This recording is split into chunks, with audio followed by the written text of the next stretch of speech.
બાળકો, આ જામનગર ગામની વાર્તા છે. જામનગર ગામ પોતાનામાં અનોખું અને જોવામાં અદ્ભુત હતું.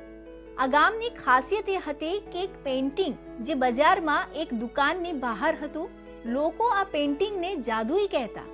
પેઇન્ટિંગના નામથી જાણીતી આ પેઇન્ટિંગ એટલી સુંદર હતી કે લોકો દરરોજ સાંજે તેને જોવા માટે દૂર દૂરથી આવતા હતા. ખરેખર પેઇન્ટિંગની અંદર એક ખૂબ જ સુંદર રાજકુમારી હતી. પાગલ થઈ ગઈ હતી. પેઇન્ટિંગ જોનારા લોકોની સંખ્યા રોજે રોજ બજારમાં વધવા લાગી. પેઇન્ટિંગમાં દેખાતી રાજકુમારી ખૂબ જ સુંદર હતી, એમાં કોઈ શંકા નથી.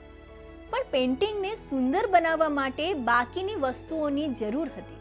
પેઇન્ટિંગમાં જોવા મળતા ફાનસ જેવા કલાકારોનો ફાળો પણ હતો.